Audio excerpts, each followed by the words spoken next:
advice for you. Hey. Are you listening in your car? Hey, you. Are you listening on YouTube? Listen. Look over here. Look. No, like here. No, to the right. No, like look at... No, your other right. Look at the screen, man. Hey! Hey! It's us. Yeah. Hey, right here. We're on video now. We're on video. I feel like I'm having a real talk show. So if you're listening on Podbean or Spotify, then what the fuck is your problem? That didn't make any sense to you at all. Continue listening as normal. Welcome to a brand new chapter of the Chill Spot podcast. We are starting something new. We're recording our faces. Yes, we have a new set, as you see. Well, it's kind of like our old set, but it's a bit more refined. We got all these fancy lights. Got Score Bunny here. If you're listening in your car or headphones, it's gonna make a difference.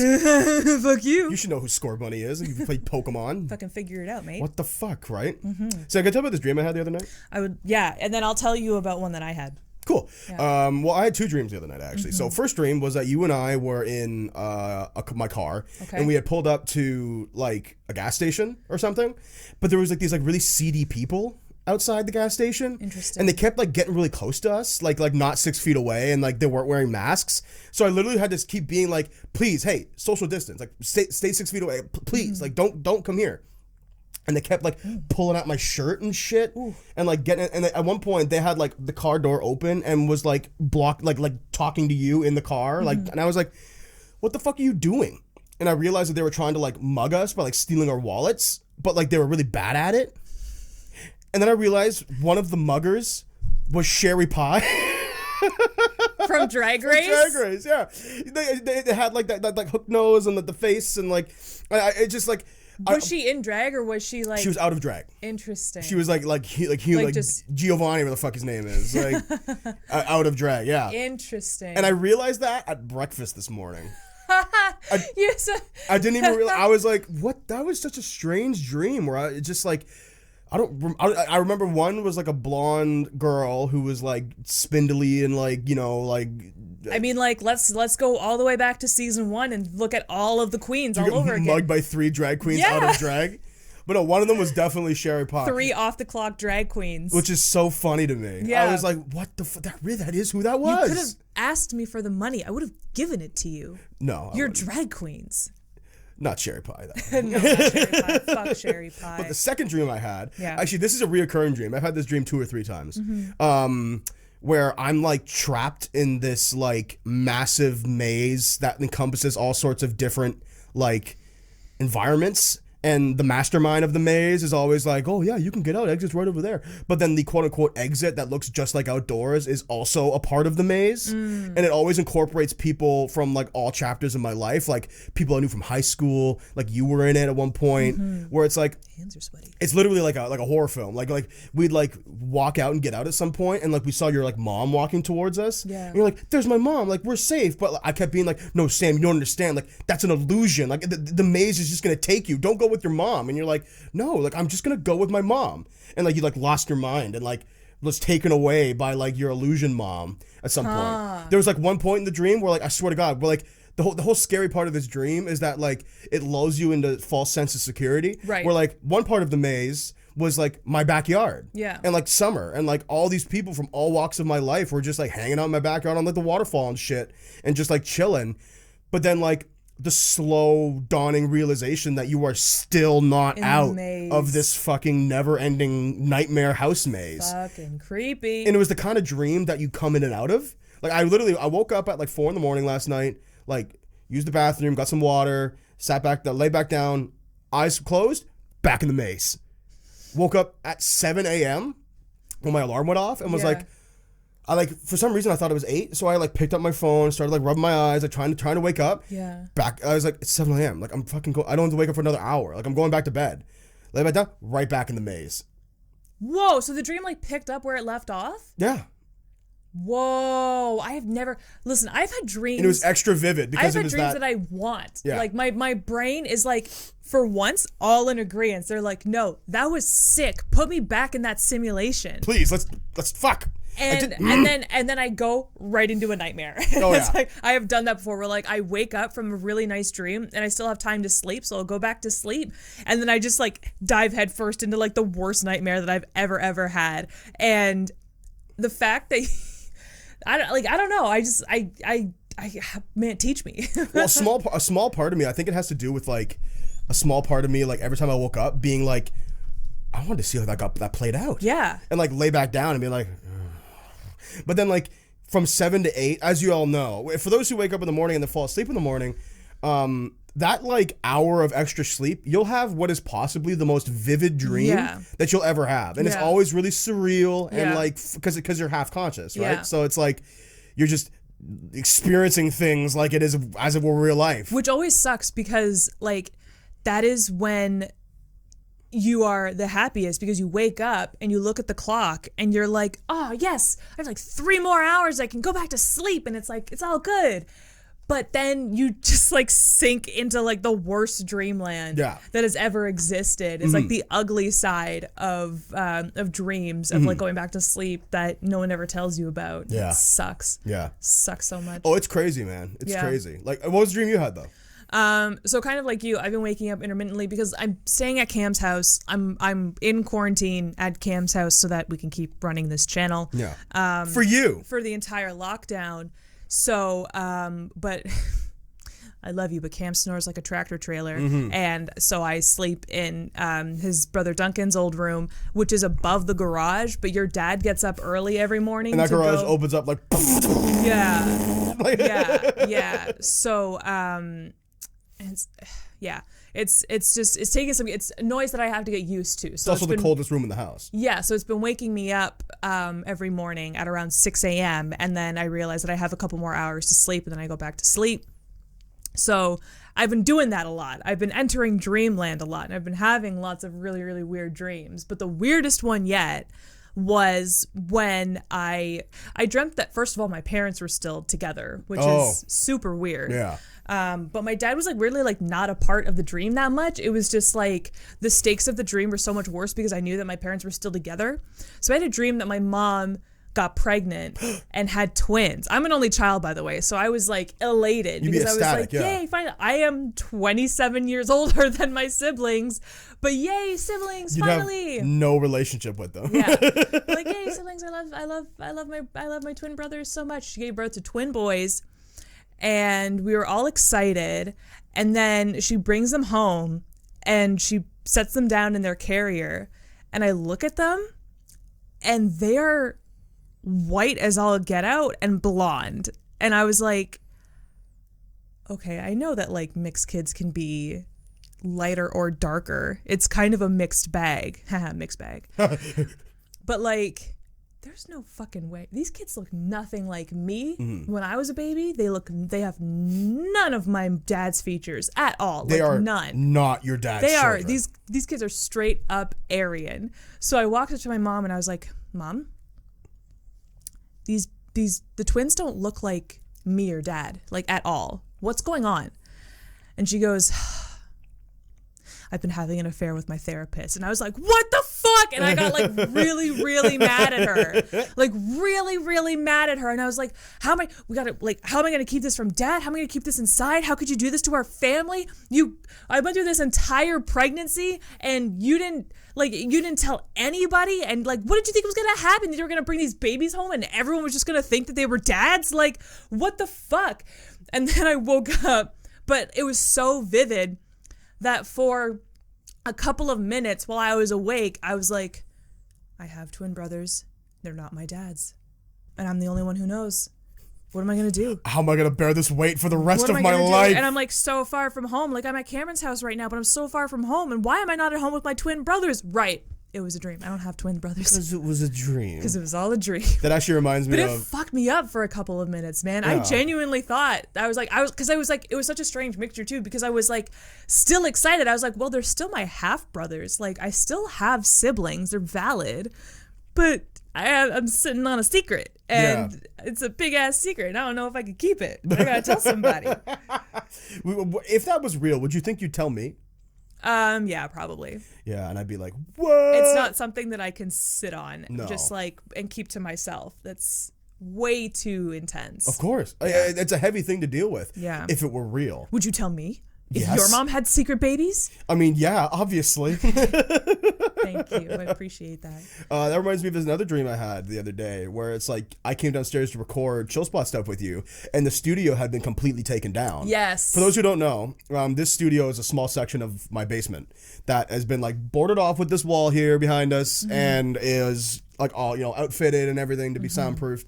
And it was all taken down. Like every panel was taken off. All the stickies have been taken off. The wall itself had been like like completely dismantled. Yeah. And we streamed that night. Yeah. So it's like, when did I do this? And I was like, what the fuck happened to the studio? And you were like, oh, well, your uncle asked me to take a look if there was any Pokemon cards on the walls.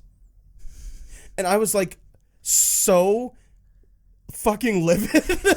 Like I was so mad. Matter of fact too, like he asked me to do it, I had to do it. Where it's like, but like the part that was frustrating was that you didn't see why I was so frustrated and so unbelievably angry. You gotta look for Pokemon cards in the walls. It's part of taking care of a house. Sam, this was like, it took me You months. always knew that this was a condition of the studio. If the second your uncle wants to look for Pokemon cards in the walls, we gotta take it down. It took me 2 fucking months to build this studio.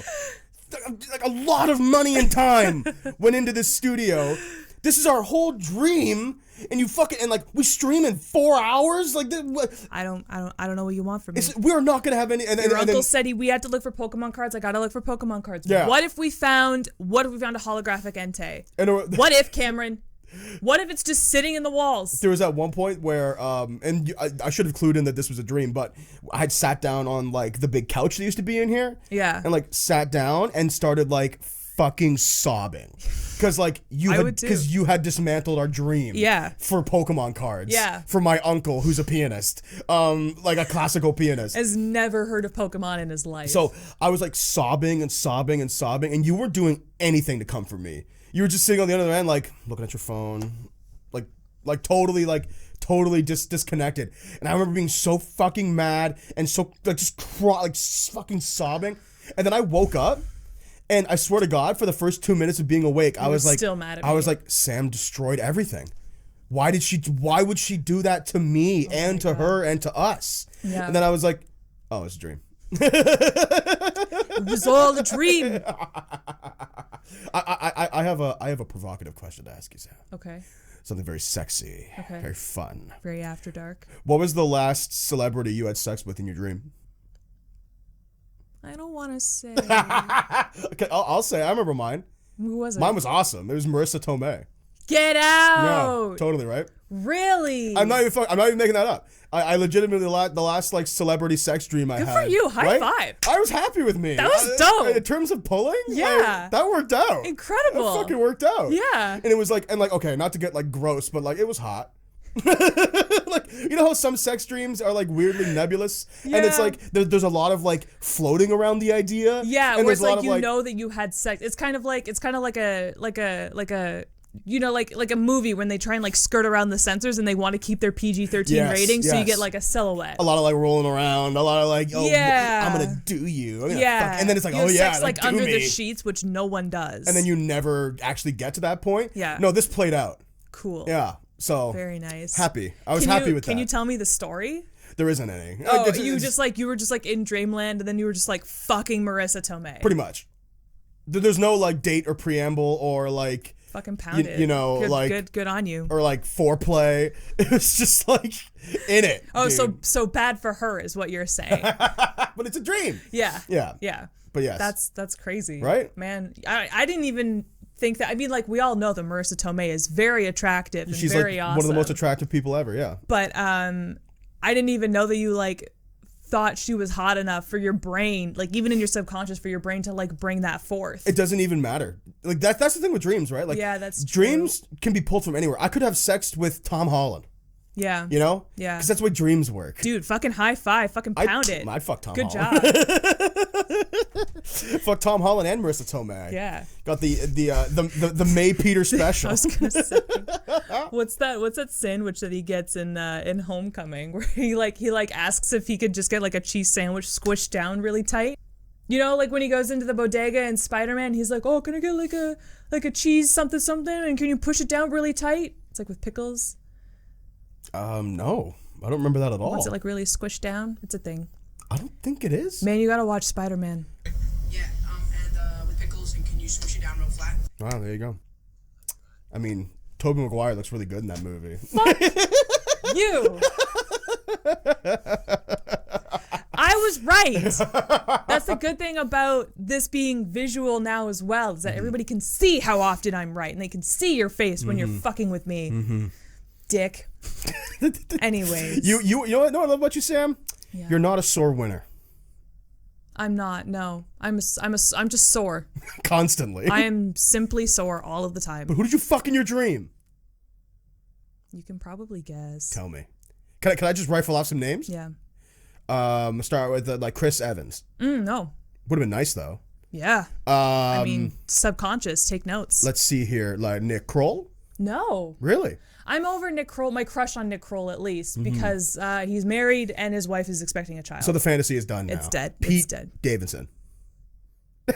Nice. You fuck Pete Davidson in your dreams? Look at that face. That face you just made.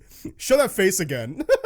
God, if I ever get a chance to meet him in real life and he like hears this, I'm so fucked, man. I'm so fucking weird. I mean, I'm probably never going to meet Marissa Tomei.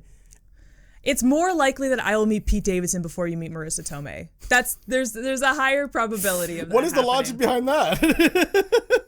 Marissa Tomei is simply Better than and me. like he would agree. Pete Davidson would agree with this. Like Marissa Tomei is like higher profile than Pete Davidson, Right, and that's right. not a dig on Pete Davidson. It's Just the way it is. That's Marissa fucking Tomei. She has an Oscar. Like she's Aunt May. So was it hot? Yeah. Nice. Yeah, it was. Did he treat you right? Yeah, he did. He really Nice. did. He really Nice. did. Did he like smoke a cigarette and blow it right in your face or something? No. It was a joint. No, I'm just kidding. We ripped It was balls a big together. fat blunt. It was one of those cones. You pulled down his pants and his dick was a blunt. He's like, yeah, whatever. You want to smoke me or something? I love how your Pete Davidson impression is just a bad Andrew Dice Clay. It's just anyone from New York, yeah. Yeah, no, it's just Pete Davidson. I gotta think of like actually to do it. Like I don't watch enough of Pete's stuff to really know his voice fully, but I do Yeah, remember his stand up. I can't do it. Where like he did a lot of, he's like really down here, you know, like I'm not doing my voice is too healthy. I don't think you can get that register. Yeah. Well, it's really scratchy. I'm Pete Davidson. Hey, welcome to SNL. It's Saturday night. I'm the king of Staten Island. But no, yeah, he was like, I don't know, like, you fucking come down to Staten Island, you get some pizza, and you bang a hooker. Like, what more do you want? Is that what you do there? Sure. Is that what they do there? I saw the King of Staten Well, you know, Island. like when I went to New York, I went to Staten Island. So have you been in New York? I have been to New York. Oh my God, did you like it? Yeah, oh my God. It Are was you like a New amazing. Yorker? Let me tell you about New York City. How many Broadway shows did you see? One. Wow. You're the queen of NYC. Thank you. Yeah. Thank you. I went to Old Navy at 11:30 in Times Square. I'm a real New Yorker. Nothing is more quintessential New York. Yes, I bought a denim jacket at 11:30 in Times Square like a real New Yorker. And it wasn't even for you. It was for me. Yeah. It was. And I would love it's to a go great back. jacket. I still wear it. I would love to go back to New York one day when it's got its shit together a little bit more. Yeah. Yeah, I'd love to go back to New York. I went to New York in high school. I love that so I think place. that going back as an adult would be a lot of fun. I definitely want to go. Like, okay, my philosophy here, this is interesting, right? I've been thinking about this a lot lately because I have so much time to do so. Going on trips and stuff as like a teenager / young adult is very much like, let's go somewhere where we spend like a modest amount of money to get there. And then once you're there, you sort of figure it out, right? You sort of have fun figuring it Yeah. out. As an adult, I only want to go on trips if I have everything covered, like hotel covered, like flight or, you know, Yeah. transport covered. Yeah. And then on top of that, ample money to just have fucking fun. Yeah. I don't want to have to like get there and like penny pinch my activities, you know? Yeah. Like I want to go there and see like 3 Broadway shows. Yeah. Like I want to have the budget for that. You know what I mean? True. And then also come back and then look at my bank account and be like, oh, good, my savings are still here. You know what I'm saying? Yeah, That's absolutely. as an adult, like that's what I want. Like I was Yeah. talking to my friends the other week, many weeks ago now because we're in quarantine. So, but Many weeks. Do you mean a year? but I Do you mean a year ago? talking with my friends, one of my friends was like, yeah, like we should go on like this like road trip, like my brother lives out west, like, you know, road trip across the country and like go out west. And I was like, I'm fine to do that, but like for stops and stuff, like we'll have to like plan stops and like we'll hit up cool landmarks and stuff on the way, right? And like he said something along the lines of like, yeah, and there's like some nights we can just like sleep in the car or whatever. And I was like, why do you want to do that? Yeah. Like we're adults. like we can. I want a bed. We can just afford a cheap motel. It'd be like $25 one night. Yeah. Like just do that. And he was like. And then someone on the lines was like, well, it's against like the adventurous spirit. I was like, yeah, but your fucking spine will thank you. Yeah. When you like, I was like, you're not 18 anymore. No, you're gonna hurt sorry. yourself. Have you ever spent a night sleeping in a car? I've tried to sleep in a car. Even when your lower back doesn't kill you, it's not comfortable. But after I brought that point up, everyone was like, yeah, okay. They're like, I'd see that. Like, listen, like some of your brother's friends rented an RV and that went would be out a west. good time.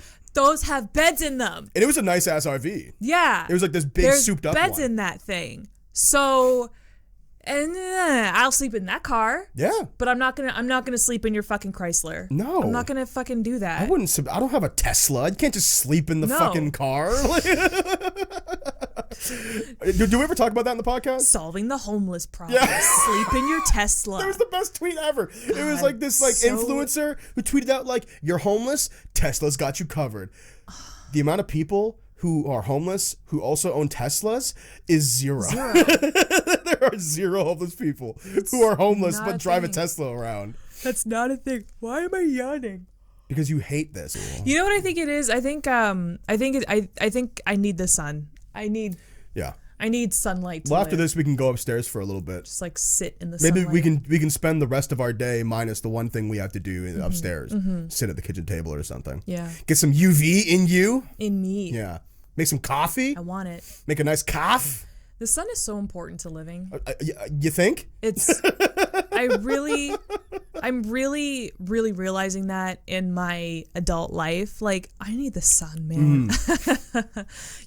I'm like a plant. You gotta sit me next to a window with ample sunlight and just like let me live. Where I work, actually, when we're not doing chill spot stuff, in your house is like right in front of a window, and like I get stuff done. It's really nice. Yeah, it's like I'm productive. directly in front of it, and I'm just like getting like bombarded with UV all day. Yeah. Obviously, I've got my SPF moisturizer on. So you're not getting sunburnt in the winter. But it can happen. Hey, it can happen. I thought windburn was more of a thing in the winter. No, sunburn can be a thing. But and I mean, like, even if you're not getting sunburnt, the UV is still like penetrating your skin and can cause skin damage. So, but it's just like my productivity is directly correlated to how much sunlight I can get in a day. That helps with your energy. Which is so great that my job partly requires me to work in a dark basement. Yeah, really. With no sun. It is the and dark artificial lighting. And now it's actually, with our new lighting setup, even darker in here. Yeah. It's even darker than it normally is when we record. Yeah, super productive. So love that for us. But no, I think I just got to make the time to like spend more time upstairs a little bit. Yeah. Well, yeah, and I'm just bad at that in general. Just like I'm so used to being told that things can't go my way and that I have to adapt to what other people need from me, that I'm not used to like being in tune with what my body wants and needs in order to operate. And now that I don't have a boss anymore, and I have all of this time to like just like work in the way that I want to work, and I solely dictate how my day goes and what I do, I'm just not used to listening to my body. Right. So I'll be like, why am I miserable? Like I'll be in the middle of working, I'll be like, why am I miserable? Why am I miserable? Why am I miserable? Well, I have to go to the bathroom. That might be a hint. I've been waiting for permission to go to the bathroom for the past 20 minutes. No one around to give it to me.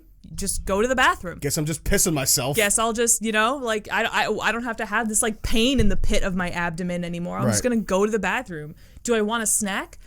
Go get a fucking snack. Yeah. If I want to, if I've been sitting at a desk for 3 hours straight and I need to stretch my back, lie down, roll around on the ground for a little bit, stretch your back. Yeah, totally.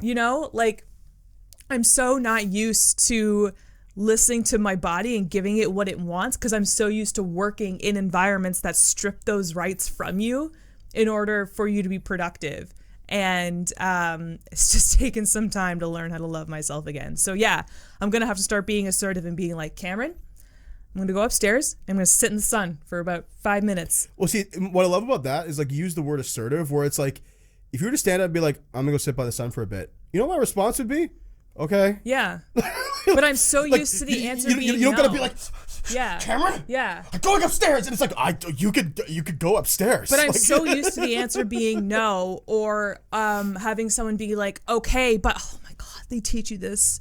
They literally teach you this in like leadership programs and stuff like that.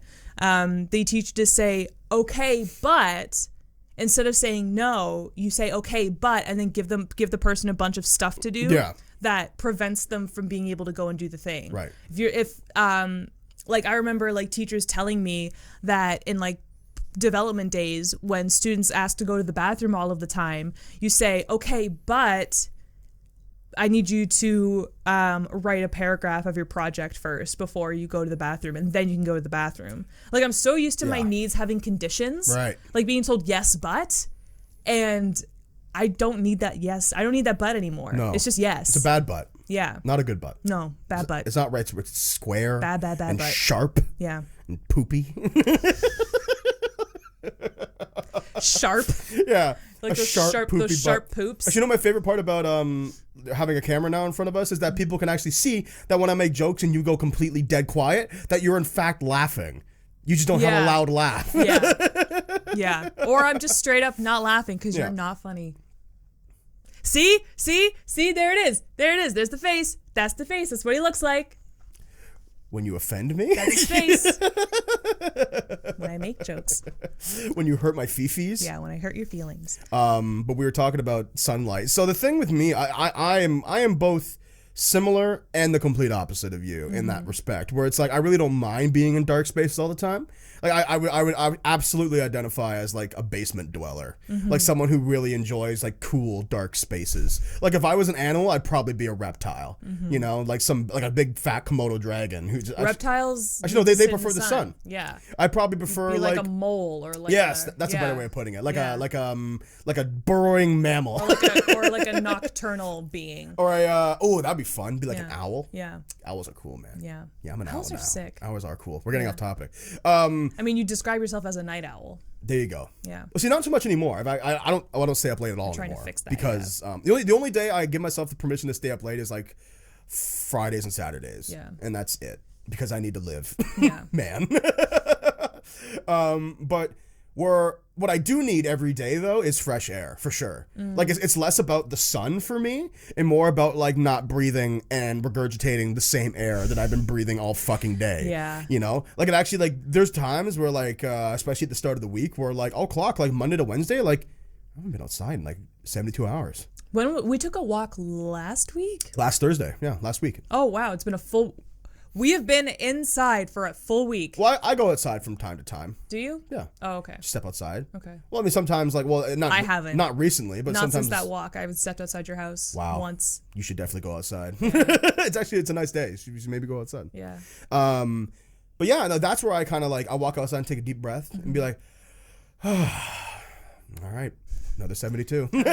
Back we go. Another 72. Yeah, but no, because I don't like being hot. I don't like being too warm because I'm such an incubator of heat that I overheat really easily because I got all this insulation on me. You are very warm. That's the one thing I miss about sharing a bed with you is you are very warm. Yeah, but we've circumvented that with other ways. You know, like we'll meet up in the morning now. I think I like. Okay, here's a topic for you because I know that we're not the only couple who sleeps in separate beds. Like it's actually a thing. A lot of couples sleep in separate beds and have separate bedrooms. Trouble in Paradise over at Chill Spot. That's just it. It's not Trouble in Paradise. No, not at all. Like people are like, I just like having my own room with my own setup and my own nighttime routine. How I like get into bed and do my own thing, and then like we wake up and like sometimes we have sleepovers in each other's rooms and, you know, like we spend whatever time together that we'd spend together. And it's not that we don't like each other. It's not it at all. It's just, like we need to sleep. Yeah, exactly. Or you know, like people just have sleep schedules that don't work well with each other. Yeah. So sharing a sleeping space isn't conducive to their health. And there's a million reasons why people do it, but not sharing a bed is often a sign that your relationship is in trouble. And I thought that when we started sleeping in separate beds that there would be problems. And I do worry, I mean, as we kind of like find our way through it, I do worry that like it's affecting you in a way, just because I'm concerned about you generally all the time. I love you. But I mean, it's really fucking working out for me, man. I never thought that I would be that kind of person. I always was like, cool if it works for you, but I want to share a bed with my partner. I spent so many years sleeping alone, wishing that I had someone to love me and like share space with me. And now I'm just like, man, I love getting into my own bed. Like, I love taking up all of the space. I love turning on a light when I want to. You know, if I wake up in the middle of the night and I want to turn a light on, I don't have to worry about bothering anybody else. And I just like, I can make my bed the way that I want to. It's just nice. Right. You know? Right. Well, if I could be so bold, just kind of like a many-pronged point. But the first thing is that we already spend so much of our days, even when we're apart, like either talking to each other or like with each other. Side by side. So it's okay to spend 8 hours sleeping away from one another. Yeah. It's fine. Like, that doesn't bother me. Yeah. Second thing is that you're someone who really needs their sleep. And please don't take offense to that. No, but I cop to it. There's times when you've woken up where like you haven't had a great sleep, where like it's not exactly dinner breakfast conversation. If you catch my drift. I am not good. You could be when I have not gotten a lot of sleep. A little prickly from time to time. Yeah. But that has gone away completely since we started doing this. Yeah. Like 100% gone. Yeah. And like you're in a better mood when you wake up. Yeah. You're more ready to start the day. Well, that's just it too. And like, I know that you're going to insist that this isn't your fault, but still, so like I mentioned earlier, Cam snores. And, you know, I would go like hours without getting any sleep. And then I finally get to sleep and I would get like 4 or 3 hours of sleep. And that's no good. And that's really no good. And it is because of you. It's not like because you're doing it to me. No. But it is because of something you're doing that's affecting my sleep. And then I have to wake up 3 hours later and Cameron is like, good morning. Yeah. How was your sleep? And I'm like, how do you think my sleep was, you fucking freight train? How do you think it went? Did you have a good sleep? Oh, I'm glad. Don't tell me the specifics because I know exactly how it went because I was there for all of it, bitch. Right. You know, like I couldn't help but be super fucking prickly because, and it's like, I was just starting to resent you a little bit and it's not your fault. It's just like, it wasn't good. It wasn't working out. Yeah. You know, we got to have separate beds. Okay, Either and you need a that's sleep fine. apnea machine or we got to have separate beds. I think that's either way because I'm also like that. I've slept by myself for most of my life. And even when we slept together, my sleep quality is different compared to when I sleep on my own. Yeah. Like I do get better sleeps in my own bed. Yeah. Sleeping by myself. That's just reality. So, I mean, I don't know, man. Like, we have a perfectly healthy, strong relationship outside of the 8 hours we spend asleep. So who gives a shit? It's 8 hours. Who cares? It's just 8 hours. You know? Yeah. And I can feel like, so I see where you're coming from, where it's like I was snoring and it was affecting you. And like, I still, obviously, I know you agree as well. Like, it's not my fault. No. Intentionally. But you did keep me up all night. But I did keep you up all night. Yeah. And I could definitely feel like you were like trying your hardest, but sort of failing at times to not hold it against me. So it was just like, this is just for the best. Just go away. Because I'd be like really, you know, I'd be heartbroken if we broke up for whatever reason, but I'd be really heartbroken if you just like developed this grudge that like was totally avoidable. Because I'm grumpy all of the time because I'm not sleeping and the relationship just disintegrates. And it's like, what is it worth to hold this like weird old value that couples have to share a bed together once they're together? Like, why do we what is the purpose of upholding that if I'm just gonna hate you, if we're just gonna break up? Exactly. If What's that's just the point? If you're just gonna hate that and then have that in your heart for the rest of your life, and then in the next relationship, when snoring is so common, if that dude snores, it's just gonna flare up, and like you might just kill him or something. Yeah. You might just be like lose your goddamn mind and rip his head off in the middle of the night or something. Exactly. So whatever, just don't do it. I do want to look into my snoring though, because if it is going to be an issue, then it is something that we should. Because like we've tried the strips. Yeah. We've tried like the over the counter shit. The strips work. It's just that sometimes you get a bad strip that doesn't stick properly. Well, it'll come off in the middle of the night. There's times when I've woken up and the strip be like, boom. Yeah. And I'm like, fucking great. Yeah. And I've done everything they say, like wash your face. Yeah. Soap and water. Yeah. Fucking dry it off. I waited like 5 fucking minutes to like I both toweled and air dried. Yeah. Put the damn thing on. Walked out of the bathroom and boom. Yeah. Like I'm gonna fucking scream. Like this is ridiculous. We should buy one of those like things on Wish. You know, those like spirally things that are supposed to go up your nose. No, have you never seen No. ads for that? Well, maybe Wish only shows me because it knows how fucking annoyed I am. Maybe. But Wish is also a total scam. I know, I'm kidding. I'm kidding. Of course. They're these like plastic, not nose plugs because they don't plug your nose, but they're like little spirals that go up your nose and they're supposed to like help your snoring. Okay. Yeah, I think it's bullshit. It was a joke. It didn't work because you don't know what they are. Right. But I do know about Wish though. Yeah. And some of the shit you see on Wish is like, okay, you know what the scary part about Wish is? What's that? Everybody knows Wish is a scam. Obviously, it's Not just always. like it's wholesale garbage that they found for like super cheap, and then they sell it for like even cheaper to turn a profit. Right? Wish is around because people use it, right? I have watched a couple of Wish hauls on YouTube, and it's not all garbage. Like sometimes, Cameron, like don't go buying a smartphone off of Wish. They're there, The $50 and don't buy smartphone, them because they're not smartphones. It's a Huawei They're- smartphone, and they they're are fucking- stealing your information. They're fucking hacks. But like I've seen people buy clothes off Wish, and again, it's a toss up, but you do get some good stuff sometimes. Like it's decent. But why? My question then to those people And accessories. is, why roll the dice on a purchase? That doesn't make any sense to me. Because if you lose, you don't really lose a whole lot. It's like penny I guess it is slots. cheap. You know, if you buy something on Wish for $3 and it doesn't work out, it's $3.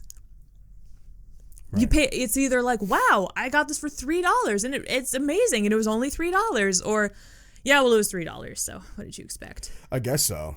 It was $3. It just kind of seems like, I don't know, like I don't know. It's like, wouldn't you rather like spend a little bit more money and then be guaranteed to like the thing you get? I think some people enjoy being able to say that they got some things for under $10. They're addicted to gambling, yeah. Sure. No, but you can get, and it really depends. Like I say, it depends on the thing. People who try and buy electronics off of Wish, Well, you're asking for it. you're asking for it. I hate to say it, even like AliExpress or like, Yeah, but like, even eBay. some decor things. Like I've heard people say nice things about like duvet covers that they've got off Wish, or couch covers. My cousin bought a couch cover off of Wish that it was one of those couch covers. I don't know if you've seen them advertised, but it's like this huge stretchy elastic sheet, and you just like tuck it into the crevices of your couch. And I was like, oh, that looks good in the video, but it's not going to actually look like that. No, it looked like that. Yeah. It looked like that. I was like, wow, it rose to the challenge. Cool. Or, like shower curtains, Right. like how can you mess up a shower curtain? Yeah. And if the shower curtain does get messed up somehow, it was $5. Who the hell cares? But see, like my whole thing, and like I know, I hear. Okay, first of all, I hear what you're saying, and I understand what you're saying, and that makes sense to a modicum of a certain extent.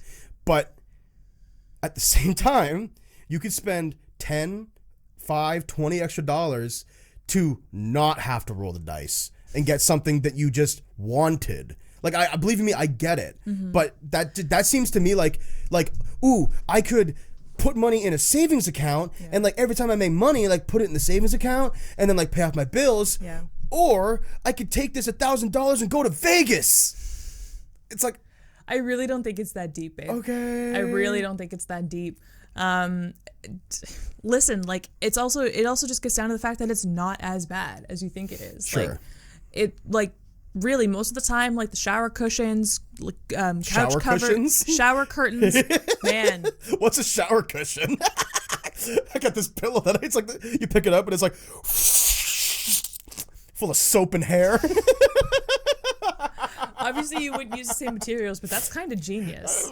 A shower cushion. A big ass sponge cushion. Yeah. Buy it now. Pad your shower with shower cushions. Yeah, buy it now at sharkrobot.com/chillspot. Get your chill spot patent shower cushion. And like we have like a business meeting later because like we have like some meetings now we go to, and our producers are like, "Why the fuck did you spend $10,000 on a shower cushion patent? It's not even a good idea." Who wants to stand up and fall asleep in the shower? Have you sold any of them? We sold two. Two. More moms. Our moms. And her mom's friends. No, but like a $5 shower curtain is probably gonna work out. Actually, probably gonna work out. And like, like a $10, area rug, probably gonna work out. And that's the other thing too. Like things that cost more than you give them credit for. Shower curtains are expensive. For what it is, it's a sheet of plastic. Why is it $25? What the hell? That's not that expensive. And like for a sheet of plastic that I'm gonna hang up and get conditioner and hair stuck to, it's gonna be moldy in like a year, and I'm gonna have to replace it. Wow. No, thank you, sir. I want to spend $5 on that. I don't want to spend $25 on that. Fuck that shit. I mean, I didn't realize. I mean, do you really replace your shower curtain every year? You should. You probably should. I mean, like, I don't know about that. I think you should. Ours, like, we have one back at my house, and it's got like a little bit of mold on it, and it should probably, and it's got like old shampoo stuck to it that should. It's not gonna come out. you ever think about? It's really on there. You ever think about how your mom listens to our podcast and sometimes thinks like, God, the picture my daughter paints of our home and our lifestyle, like. People must think that we're hoarders. We never throw out fabric softener jugs. There's garbage on the counter. There's garbage on the counter. Your mom doesn't wash her hands. Moldy shower curtains. There's leftovers from 3 years ago at the back of the fridge. Like, there's a lot of beautiful things about your house too, right? Yeah. No. It is a clean. I'm a big, tall, strong girl, which means that I grew up in a clean, healthy environment. So it worked out. It's just like everybody's got their gross things, you know? Everybody has their things in their house that if someone else were to come into the house and see that, they'd be like, that's gross. I don't want to fucking touch that. I mean, it's disgusting. I know for this house, it's going into the kitchen and putting your hand on the counter and be like, oh, there's crumbs here. And then you put your hand somewhere else, like, oh, that's wet. There's wet here. And you put it somewhere else. It's like, oh, there's slimy here. And it's like, what the fuck? Does no one wipe the fucking counters? Nope. This drives me crazy. Nope. Why is every inch of this counter disgusting? Yeah. Like there should be some dry places. And it looks so clean. Yeah.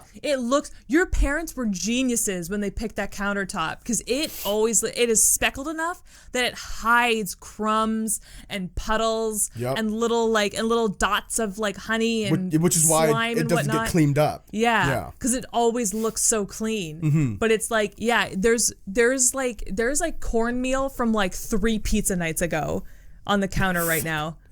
God guaranteed. Probably somewhere. Guaranteed. Yeah. Actually, it's really funny. When my parents this happened when I was a kid.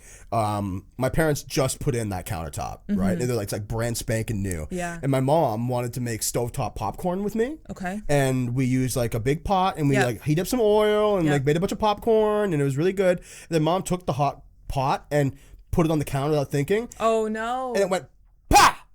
And we were like, what? And she lifted it up, and there's a big chunk just like taken out. It's actually still there. I can show you and go upstairs. Yeah. No way. Out of the countertop? Yep. I'll never forget that for as long as I live. Oh, no. That's why you never put anything off of the stove onto the countertop naked. I don't care how durable your countertops say that they are.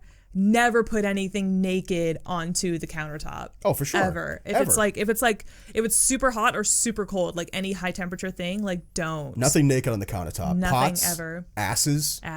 Dicks. Slap a big dick on the Especially countertop. Especially dicks. Those It's not designed for that. It's not designed for that. And you're really going to ruin your countertop. Yeah. And maybe your relationship. You're going to have a bad time altogether. If you came home and one day and I was just like dragging my balls across the countertop. And then that is the day where I go, I want to sleep in separate bedrooms. What? The cat does it. Apollo's allowed to do it. I can't wipe my balls on everything. Apollo doesn't have balls. Yeah, he substitutes for his asshole. Yeah. That's my favorite thing about your Although cat. he doesn't really sit on the countertop. He uses it more so as like a shortcut to another end that he wants to get to, and he just wants to feel tall. Disgusting feet all over the counter. His little paws. His little fucking gross pus-filled paws. Pus-filled? How dare you? No. Apollo, how dare you? Apollo has cute little My cat paws. has regular flesh and blood, little feeties. Little feeties, yes. Don't you dare. Only Don't you ever. It's only dangerous when his paws are coming straight for your face, trying to scratch and kill you. You ever think about that sometimes? Where it's, oh, you miss your cat?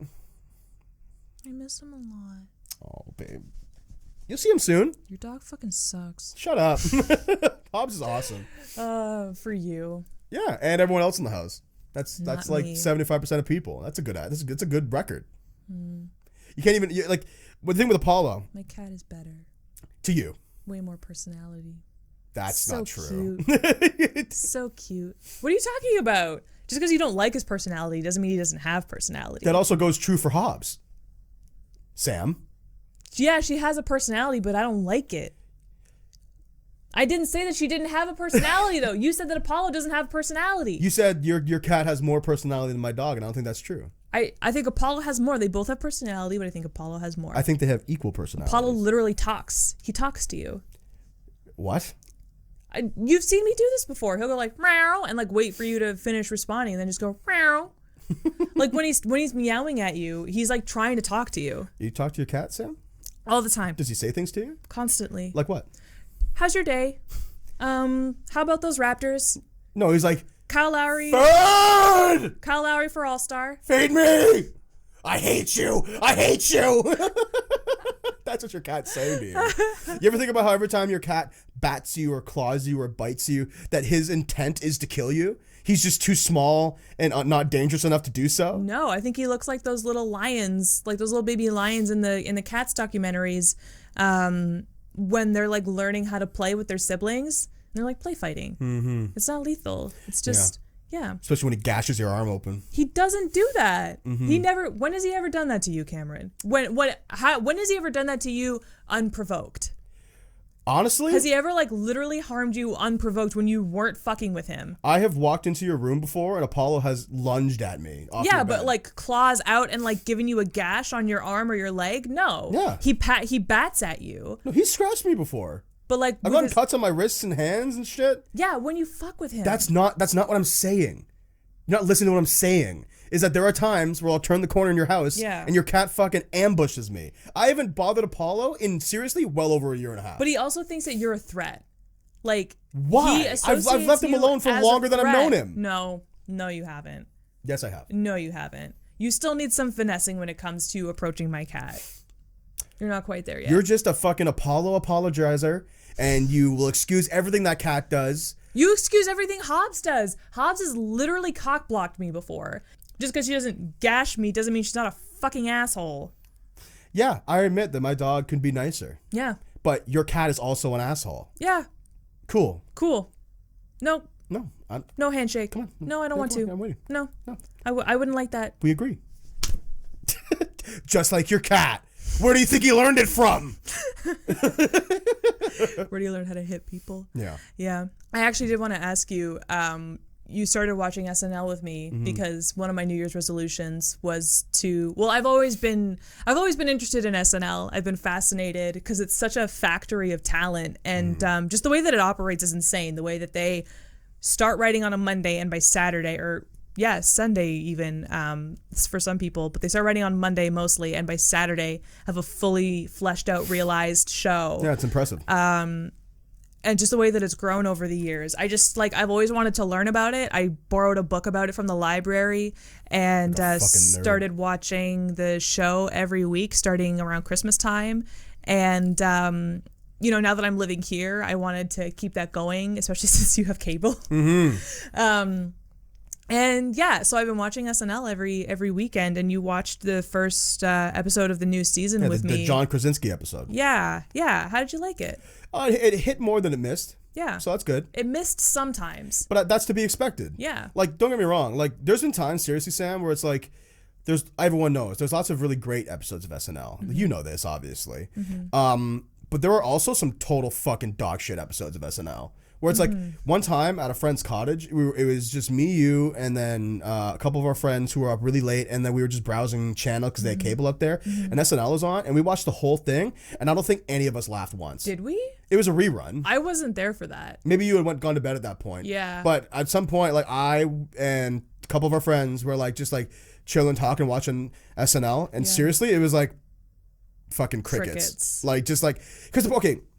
I've always stood by that the problem that SNL has is that they have really good ideas for bits, but then need to fill up like 10 minutes of time, but only have about like 6 minutes of really funny content, and then 2 minutes of kind of funny content, and then 2 minutes that really should have never reached the stage that it's at, where it's just like, okay, the joke is tired now.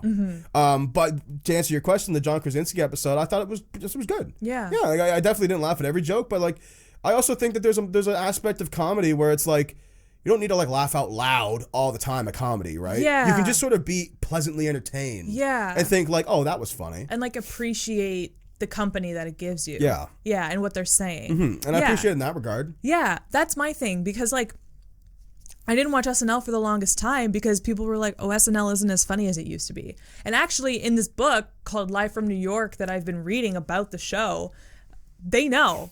Oh, really? They know that it's a cycle and that people, you know, they love the show and it has a good couple of years, and then people fucking hate the show and don't think that it's funny and has completely lost its edge. And then another good cast comes along and, you know, people love the show again, and it just goes around and around and around and around. And also, not for anything, but now that I'm trying to think, the first episode was in 1975.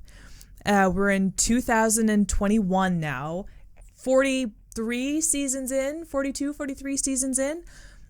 There are multiple generations of people who have watched this show, and certain generations have their casts that made them fall in love with SNL when they were growing up. You know, like some people stayed up super late and they watched, you know, Chevy Chase and John Belushi and Dan Aykroyd, and that's what made them love SNL. And then when they kind of left and like new people came in, they were like, oh, these people aren't as funny. It's not that they're not funny. It's that they're not your people. Sure. You know, like you're not, like some audiences just like aren't cool with the cast changeovers when they happen. Yeah. It's like Coronation Street.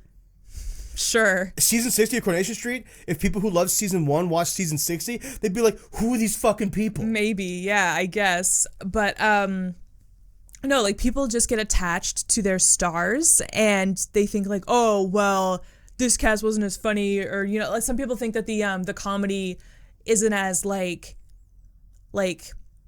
high class as it was before, like not as artful as it was when it started out. What show are you watching? Well, because like I know, right? But no, like SNL's always been like loud, fucking in your face. Well, no, not always. It excuse me, sorry, I'm burping. It used to be like political stuff every once in a while, and there used to be like short films in the middle of it back in like the 70s. Damn, I must have. I wasn't alive for that. Yeah, so. yeah, and then like people like, and then all of a sudden like Adam Sandler was on the show, and like Chris Farley, and they were doing like the Chris Farley Chippendale sketch with Patrick Swayze, where like Patrick Swayze is topless, and then Chris Farley is in there like hamming it up and like being like, oh, look at me, I'm fat and I have my shirt off. And some people thought that was like too lowbrow, that SNL was better than that, and it was like slumming it.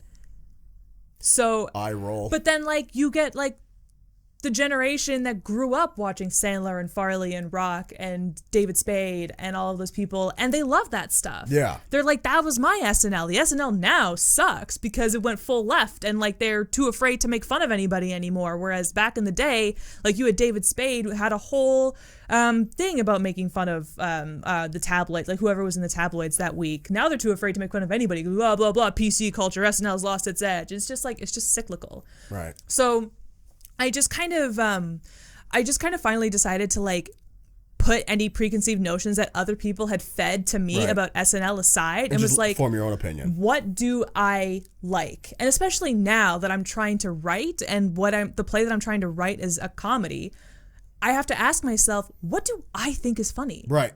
What do I find funny? It's an I have important to write, question to ask. and like this is the one of the narratives that remained constant throughout the SNL book that I was reading is that those writers were just writing stuff that they thought was funny. Yeah, obviously. Across multiple generations, different writers would say, like, we would just write stuff that had us rolling on the floor laughing. And then it made it to air, because if it made us laugh, it'll make somebody else laugh. That makes sense. I also see, honestly, for what it's worth, I also see, like, I see that same criticism coming from, like, RuPaul sketches whenever they have to do improv or write a comedy sketch or write a funny song or act in a funny way. They're like, if you are having a good time, we will have a good time with you. Don't worry and get in your head about getting to the next line or making the next funny thing. Just, like, write what you think is funny. Yeah. So I'm just going into SNL and I'm just going to laugh at whatever I think is funny. I'm not going to laugh because I think the show wants me to laugh at a certain point. Yeah. I'm just going to laugh at what I think is funny and make note of that. I mean, and if you do that, you'll have a good time watching SNL. Like, stop trying to be grain-fed fucking hilarity. It's stupid. How many times, like, even watching the episode that we watched together, where, like, I'd laugh at something you didn't laugh at. Yeah. Or you'd laugh at something I didn't laugh at. Yeah. Because it's just, like, whatever. Yeah. It's an hour and a half, I think. Yeah. Of just, like, bits just being thrown at you. And Yeah. you're allowed to pick and choose what you thought was funny and didn't think was funny. Yeah. And I think that there's a lot of people, and, like, I'm sure that the writers of SNL would like this, to the notion that the whole hour and a half is funny, but the reality is that it isn't. No. And that's okay. No. Like, honestly, I thought that whole opening bit with John Krasinski in The Office wasn't great. Yeah. I thought it was kind of weak, actually. Yeah. Because it's just like, well, this is, first of all, the same bit they did with Steve Carell, pretty much. Was it? Not beat for beat or, like, literally, but the whole idea of, like, oh, see it's a famous Office actor. Like, we're gonna make a bunch of Office references. It's like, I think they did one. That was the only real nod to The Office that they did the entire episode. I know, and, like, oh, that's what I'm talking about, though. But I personally think that John Krasinski has come so far in his career that, like, I don't even really associate him with The Office anymore. Like, he was on The Office, and that's a notable, like, bookmark in his career, Yeah, but he also has A Quiet Place. Yeah, well, yeah, and he's also, I don't know, he's like an action star now. Yeah. It's like what he does. Yeah. Like, he's in these movies, right? Yeah. Like, it's fine to associate him with The Office. He clearly has fond memories of The Office, but, like, I just think The Office is just so played out and tired at this point. Like, I'm actually getting a little sick and tired of people who, like, I don't see them very often anymore, obviously, because I think the whole internet's on this page. But, like, if you're really obsessed with The Office in, like, 2021, like, there's better TV.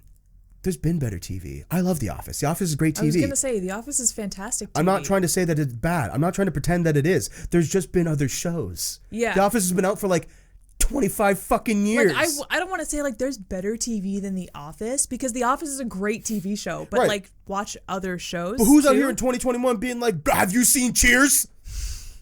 It's like, it's getting to the point where it's like, it's let The Office guess, yeah. be the relic that it is. Yeah. It's come and gone.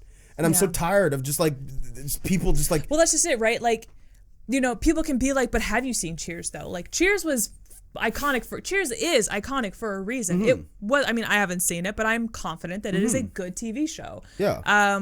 So, like, just like Cheers, The Office is good and it's good for a reason, but, like, watch something else. That's what I'm saying. Watch, get into another TV show. It's Literally okay. what I'm saying. Yes. Yeah, I'm not trying to okay. pretend that these shows are bad, It's because just like they're not. They're you got very a little, good. You got a little, like, there are better TV shows than The Office, and I'm like, hold on. But there 'Cause are better We TV were shows. obsessed with The Office for, like, a solid year, where Yeah. it was all we watched, and I don't want to deny that, Right. because we did that. But we've moved on. Yeah. There's people who are like, I'm on my 45th rewatch of The Office, and it's Yeah. like, watch another TV show. Well, it's also fair if The Office is your comfort show. Like, we all have our comfort shows, and The I guess Office so. will always be that for some people. You know, like, you're always going to want to go back to The Office, but you do watch other things. You know should what make it is? I habit. just don't want to hear about it.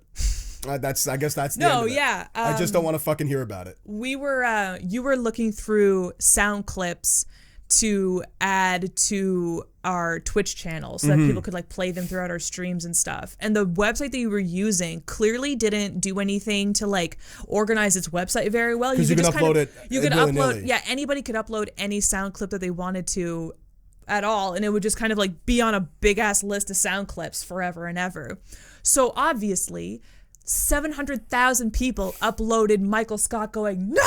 Yeah, no! No! no, no, no. And it was like every other sound clip. And you obviously had to play the sound clips out loud. And they weren't titled properly. So it's not like you could avoid literally was them. just like no or like no. Yeah. And like, you know what? That's a great sound clip. It's a funny moment. That's honestly a really great moment in The Office. You played it like 12 times and I was just sitting at the table doing other work. Yeah. And every 5 minutes was no, no. And I was like, oh my God. So now you understand how I feel. I don't want to listen to this anymore. I know I understand how you feel. I just want to be cautious of the fact that we don't, in being exhausted by Office hype years and years and years after our own Office hype, like our own personal Office hype, we don't turn around and start hating The Office. Yeah. Because we like The Office. Right. I want to be true to the fact that like we do like this television show. Of course. It's just the fan hype for it after all this time is obnoxious. Is just like so it's like stayed the same. Yes. And it's like, guys, you gotta watch another TV show. Even if I didn't think the SNL bit was that funny, but that's who they're making fun of. Yeah. They're making fun of these people who can't let go of The Office. Yeah. Like, and specifically Jim and Pam. Yeah. Because both actors, like Jenna Fisher and John Krasinski, have said that sometimes people are weird around them when they see them with their respective spouses because they're not married to each other in real life. And they're like, oh, it's so weird to see you with someone who's not Pam. And it's like, why would it be? Why would it be? I'm an actor. I was pretending. You know, that whole thing was pretend, right? It's and so that's frustrating. that's what that joke was making fun of. Yeah. Yeah. And you know what? Those people deserve to be made fun of. 100%. That's why I thought it was a great bit. Yeah. I mean, I thought, like, I don't know. I just... Whatever, I guess at this point, I'm just so fucking tired of The Office to the point where it's like, because I see it in reaction memes. I see it on Reddit. I see it on TV. I see it on the fucking radio. I see it everywhere. It's inescapable because of how good it is. And I'm not trying to deny its quality. I'm just done with The Office. Yeah. You know? Yeah. Like, I don't even want to use The Office in reaction memes anymore. Yeah. Because I'm just so, it's tired. Yeah, I'm tired. It's tired. It's overused. Yes. We've wrung this cloth for all that it's worth. You know? And it's done. It's out of juice. Yes. Yeah. Yes. Yeah, fair. And then, you know, they actually... Hey, I mean, like, I think John Krasinski agrees with you. That's why he participated in the sketch. That's a good point. Yeah. That's a good point. Because he's 100% with you on that one. Yeah. Yeah. It's just fucking, man. Do you imagine being John Krasinski? Like, how old do you think he was when he filmed The Office? Like in his 20s, like early 30s? Probably like late 20s, early 30s. Imagine filming a show in your 20s that then informs the rest of your life and how people treat you. The rest of your career. Like, I mean, yeah, it's a problem. Lots of actors have that problem. I think Alfonso Ribeiro, who played Carlton on Fresh Prince, has that problem. Oh, yeah, that dude's been doing the Carlton dance his whole life. Oh my God. I read this meme, and again, it was a meme. It was like a screenshot of a meme, so maybe that it had been like edited and is not real. But the actor who plays Kel from Kenan and Kel, you know, Kenan Thompson, like Good Burger, the other half of Good Burger. Yeah, sure. Somebody ran up to him when she saw it. It was like telling the story. She's like, I saw Kel like in a fast food restaurant, and I ran up to him and I was like, I love orange soda, which is like a bit that he did in Good Burger or whatever. No, Full disclosure, I know who Kenan and Kel are. I've never seen Good Burger. But she like did like a bit from Good Burger, and he apparently, like, she said that he looked her in her eyes and went, fuck off, lily white bitch. Good for him. Because he's so fucking tired of the Kenan and Kel stuff. And she was like, it was a bad, because it was a story from like Bad Celebrity Encounters or something like that. So she was like, he was a dick to me. But I'm like, you were a dick to him. Sorry. He probably would have been nice to you if you politely walked up to him and said, excuse me, I grew up with Kenan and Kel. I really love the movie. Can I please get a picture with you? And would it be so hard to hold this bottle of orange soda? Of course. But like, it is so fucking weird. It's obnoxious. Oh my God. Okay. Can I tell you the story about my one interaction with like Fame and having people run up to me and like quote something that I did? No. Bye. Tell your story. Okay, so when I was in elementary school, I volunteered to like do this this assembly about proper school behavior or something like that. There was this goody two shoes ass brigade called like PASS, and we would like help teachers teach students how to be better students. I don't know. Wow, that sounds like a bad idea. Yeah, it was so corny. But we came up with these skits about like different issues in the school, about like, you know, like proper hallway behavior, like when you go to the bathroom in the middle of classes, how to like not run around and be a jerk, and like proper library etiquette, and like, excuse me, how to be nice to your teachers. And we came up with all these different sketches, and we did an assembly, and I volunteered to be in it because I've always wanted to be an actor, and I just hadn't acknowledged it yet, but it was like a fun time. And it was time. It was time. Yeah. So we're doing this assembly, and it was like one of those like, this is bad behavior and this is good behavior, and we would do one thing and then we would do the good thing. So I got up and I was pretending to be a kid who had to go to the bathroom. So I was supposed to like walk up to the teacher and be like, I have to go to the bathroom. And all the kids went like, because it was elementary school, and as soon as you mentioned toilets, kids are, it's like, holy fuck, that's funny. Oh my god, that's so fucking funny. Yeah. So it's like, I have to go to the bathroom. It's like, ah! And then I would like run, and like my scene partner would like pretend to like be obnoxious in the hallways, and we were like, ah! Ah! Like fucking around and being all stupid. And then the teacher would go like, okay, reset. And then we like went back, and I'd be like, I have to go to the bathroom. And then they all were like killing themselves laughing. They're like, oh my God. Wow. Oh my God, she said it again. Oh my fucking God. That's the funniest thing I've ever seen. And I like hammed it up because I was getting a good reaction out of it. So I was like, oh, I have to go to the bathroom.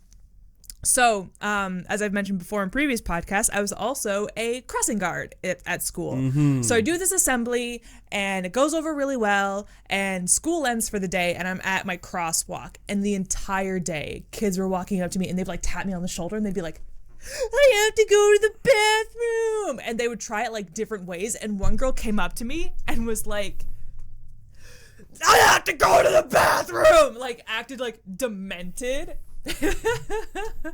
And was like quoting my line back to me. Wow. And it was so weird. So you got a taste of like what it would be like to have like a catchphrase. Yeah, because like the first time it happened, like the first set of kids came up to me when school ended, and they were like, oh, I have to go to the bathroom. And I was like, haha, I have to go to the bathroom. Yeah. So funny. Okay, see you later. Thanks for watching, kids. Okay, all right. But then for the rest of my shift as a crossing guard, It was just like, I have to go to the bathroom. I have to go to the bathroom. I have to go to the bathroom. And I was like, holy fuck.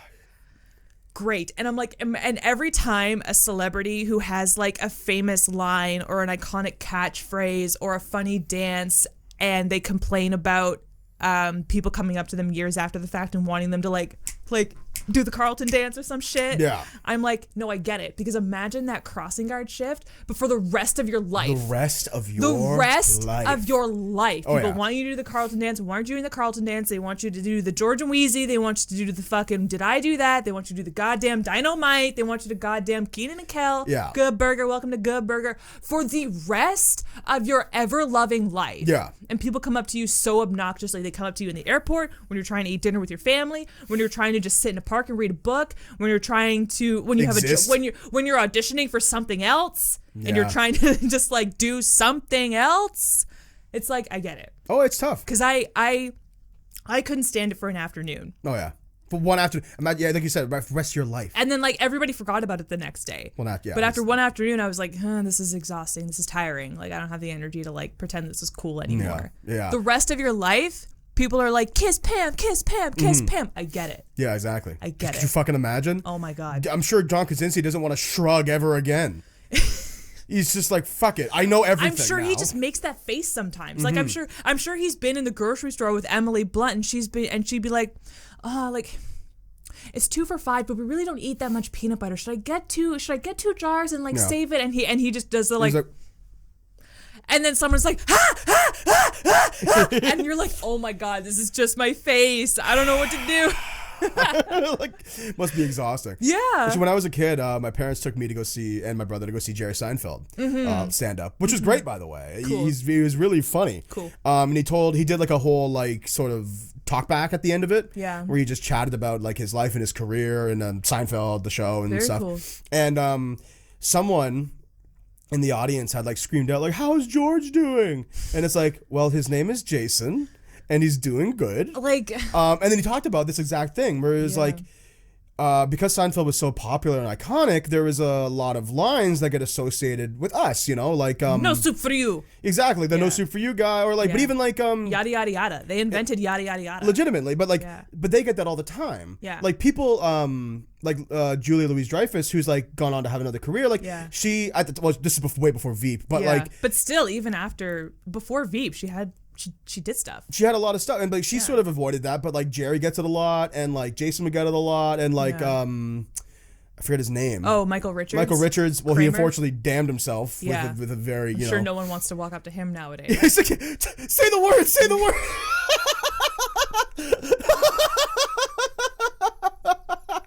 I have my black friend right here. Say the word. You fucking imagine. Anyway. Oh no. I forget. I unfortunately don't remember the name of the actor. Now that we have a visual, I'll put it up on screen. But the actor who plays Newman. Oh yes. Oh, he was also in Jurassic Park and Space Jam. Yeah. But Jerry admitted that he probably gets it the worst because they literally had his bit was centered around him entering a room, which is always hello Newman. Jerry actually did this bit that was really funny. I call him like I know him. Jerry did this bit. Jerry Seinfeld did. And then Jerry, you know Jerry. Yeah, you know Jerry from New York. Where he's like. Like, we get it bad, but Newman would probably get it. Like, he wakes up in the morning and opens up a window, and it's like, hello, Newman! You know, and I hit the microphone when I did that. Ruined the bit. That's okay. But it's like, yeah, that sounds like a nightmare. It literally sounds like the worst thing in the world. A really bad time. Yeah, genuinely. and I've really resolved, and celebrities have been coming out lately about how they're treated by the public and sort of standing up for themselves, and I think rightly so. They're people. They're not asking to be treated, and not even asking, demanding that we treat them with respect when we see them. And also, like, there are just certain situations where you just can't talk to them. Don't talk to me if I'm at the playground with my kids. Don't talk to me if Lin-Manuel Miranda famously was like, respectfully, if you see me, I get it. I ride the subway. I live in New York. I ride the subway. Don't come up to me if you see me with my kids. Yeah, please. If I am with my kid, please do not approach me. Please leave me alone. He's trying to have a normal childhood, and it's fucking weird when you come up to me and like your Hamilton craze and like. It makes him uncomfortable, and I'm trying to give him a normal life. So please respectfully leave me alone. And people have. He also tweeted like, "Hey, I've been on the subway for a couple of weeks now, and I see you recognize me, and I see you clock that I'm with my kid, and I see you leave me alone, and I really appreciate that. So thank you for that." He did it he did it in my opinion, which was like a really respectful way of doing it. Yeah. Like, it's a shame that he had to be so formal about it. I personally feel like you should just understand that. Yeah. Like, if I ever saw someone I really idolize, like, I don't know, it's a good example. Like, if I saw John Krasinski and Emily Blunt. There you go. At a restaurant in Toronto for some reason. Yeah. And do they have kids? Yes. And if they were there themselves, I might like work up the nerve to go over and be like, "Hey, I'm really sorry. Can I have a quick picture? Love you guys. You know, I love your work. All right, thanks. Have a great night." But if their kids were there, I wouldn't even go there. No, or even if they're with their family. Or if it looks like they're with like their parents or like family members or friends and they're trying to have a good time. It's like, let them have a nice night out. Yeah, totally. Yeah. And I also think it's good enough to say that you saw them. Yeah, why not, right? I saw Tina Fey when I was in New York. Yeah, and my favorite thing about that whole story is the detail you mentioned where she's like really short. Yeah. She's apparently super short. Yeah. She's so small. But no, like, it was honestly good enough. Like, if I can throw in my 2 cents as a normal person, air quotes. A fucking normie. It really is enough to say that you saw them. Right. Like, I will always remember the time that I saw Tina Fey when I was walking down a street in New York City, and it was completely normal, and she was completely comfortable. That was the other thing, too, is that it's a better experience because she wasn't uncomfortable. Right. So, take that into consideration. You will have a better time if your favorite celebrity isn't like trying to keep it together while you're making them feel weird. Well, don't you also, as a regular person, as a fucking normie, wouldn't that experience be better if you think that when you walked away, that person you idolized they were cool? Yeah. And then like moved on? Yeah. Like 100%. Like that, like as opposed to people who like walk up to John Krasinski and is like, "Do the shrug! Dorks!" It's like, they're not like circus animals. Yeah. Like, I think, and no like, one likes that. This has been a big change, would want that. especially a lot of people I know. But a lot of people confuse celebrities with those who work in the public sector. Yes, like And public servants. like those who are public servants, Yeah. like politicians and things like that. Yeah. Just because you're a celebrity and you're well known doesn't mean that once you're out and about, you're on the clock. Mm-hmm. You're a performer. You're on the clock when you're performing. Mm-hmm. You know, Yeah. a lot of people confuse that, and I sort of get why it's confusing because look at how bad tabloids were, right, Yeah. for a long time. It's also like some people are just more outgoing than others and extroverted Totally. and have the energy to meet you where you're at with your excitement. Yeah. You know, like Yeah. some people just love. I've heard Tom Hanks is like always down to like be approached and is like really nice when people like when someone clearly clocks that he's Tom Hanks, he just goes up to you and he's like, "Hi, my name's Tom. Nice to meet you." well, Would he's you such like a picture? he's such a class act, though. Yeah. Like that's Tom Hanks. But Tom Hanks has the energy to be like that. Yeah. Whereas somebody more subdued or someone more introverted, Mm-hmm. like I've heard Tina Fey doesn't have the energy to be like that. You don't want to run up And to it's Joaquin not- Phoenix and be like, "Shoot me in the face, Yeah. please! Shoot me right in the face!" And it's not a detriment. It's just like people are people and people are different. And Tom Hanks has more energy to do what, and Tina Fey doesn't have the energy to do that. And it doesn't make them better. It doesn't make one better than the other. It's just what they have to offer at the time. You know, I always try to measure it too as like,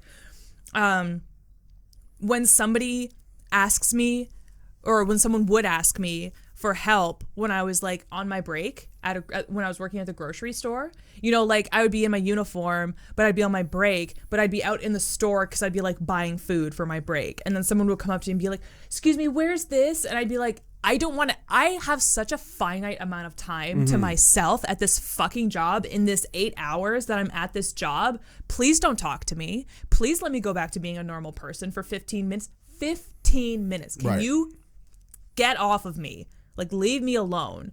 And you know, like some people at my job really didn't mind that. Like I would go to the break room and I'd say, "Oh, I hate it when people talk to me when I'm on my break." And they'd be like, "Oh, you just tell them where it is and just go on there." I really don't mind it. Yeah, People are people, man. Everyone is different. it's true. And we got to give celebrities, not public figures, public servants, because you literally work for me. Yeah. You are literally available to me at all times. That is your job. Right. As an MP or a mayor or a whatever, prime minister, whatever. That's literally your job. Sorry about it, but that's what you signed up to do.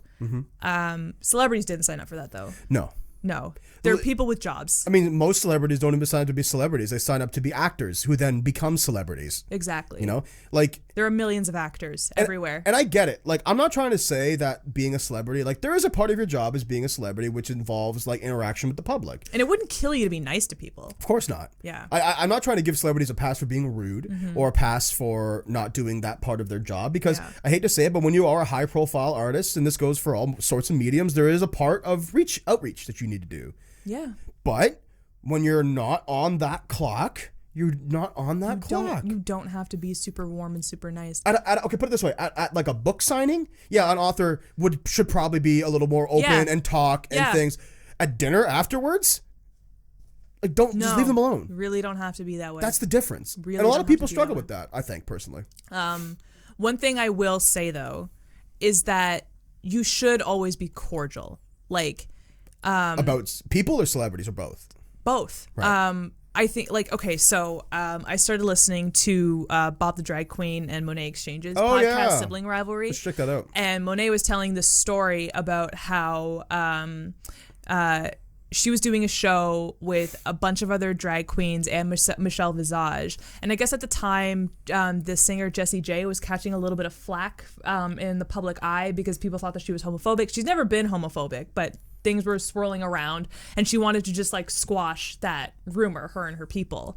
So they asked Michelle Visage if Jessie J could come into their show and like do a little something just to like save face, you know, like do something LGBTQIA oriented to show that she's like cool and everything.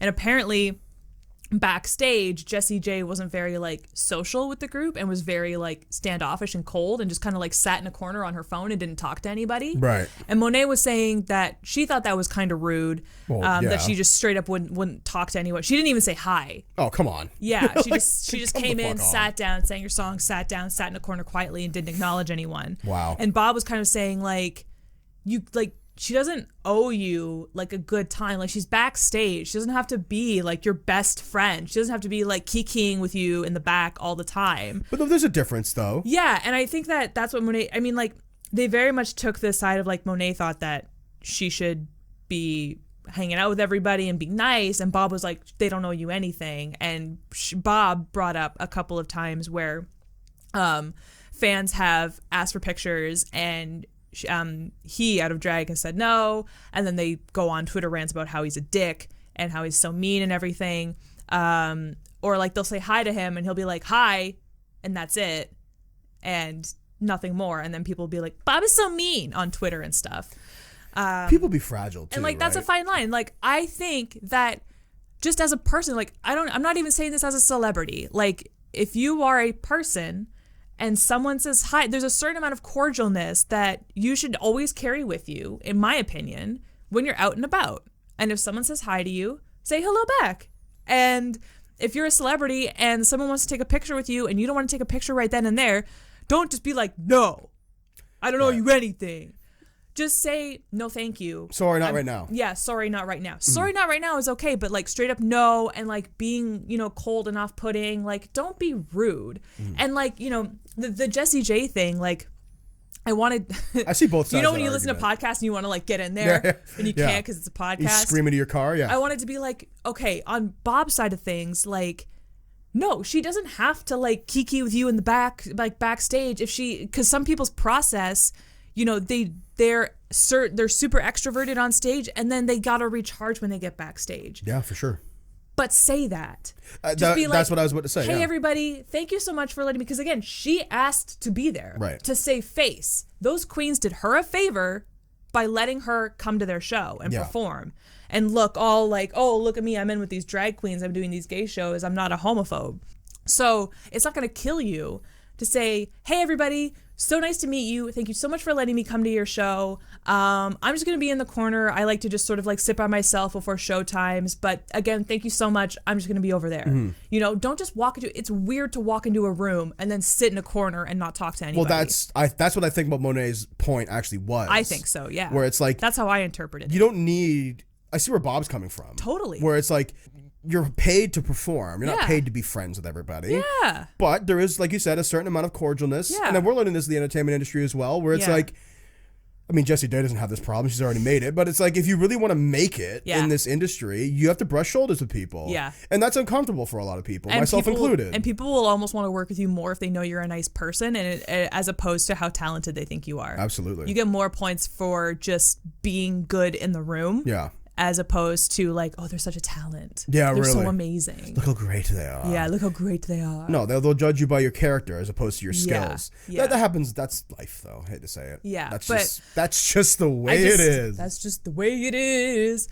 But yeah, I think this whole movement of respecting celebrities more, I'm for it. I'm totally about it. I'm totally about, I'm sad that it had to be a movement. Yeah. Yeah. So and the way it is. I still think it's fair game. If you see your favorite celebrity out in public, it's fine to walk up to them, and no matter who they are, and say, excuse me, I really love your work. The big fan. Big fan. Could I possibly get a picture with you? But you have to be prepared for them to not have time, for them to interrupt you and say, sorry, I'm busy right now. I actually thank you, but I don't have time. Or for them to say, no, sorry, I'm with my family. Yeah. And I also think we as the public need to assess the situation and be respectful of their kids, families, and friends. Families, and look around and be like, do these people look busy right now? Yeah. If they're sitting in an airport by themselves, scrolling through their phone, they're a fucking celebrity, and their work means a lot to you. Respectfully go up to them, respect their space, respect their time, and whatever answer they give you, and be appreciative. If they do take a picture with you, be appreciative. Say thank you. Yeah. And then get lost. Like, exactly. just get out. You got what you came for. You got what you came for. See them again when you watch them in whatever the hell you watch them in. Yeah. You know? Keep supporting them. And that's honestly the best thing you can do. I have to say, as someone who is trying to do this like public thing right now with podcasts and YouTube and all of that, like, I know it seems so distant and far away when all you do is like click a follow button and like watch a video every week, but it really, really matters, and it really does make a difference. You really do make a difference. Oh, It seems so grateful. passive, but it really does make a difference when you go see their movies, buy their stuff, watch their shows, tweet about them on social media, post about them on social media, TikTok about them on social media, whatever the fuck you do these days. Yeah. But it's really honestly enough, and they really do appreciate it. I mean, at least the good ones do. Yeah. And as a fan, you know what the good ones are. So exactly. that's that on that. And to add on to that point, you can listen to the Chill Spot podcast on Spotify, Google Podcasts, Apple Podcasts, Podbean, and YouTube. We upload every Tuesday at 3 p.m. This has been a great episode. Thank you, Sam, for joining me and yourself, because we're the only two hosts here. This is working. Yeah. Welcome I do this at the end of every episode. You just can't see it. I'm like... You know what's kind of wild is that with these lights back here, every time you move your hand, the light on your face changes color. Yeah. Because you'll block one and then it'll be all pink and it comes back this way. And then like, it's just wild to me. Yeah, you've been varying shades of pink and green this whole time. Nice. Yeah. Nice.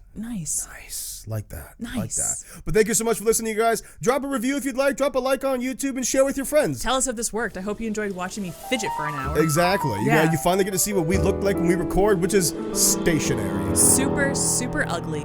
Bye. Bye.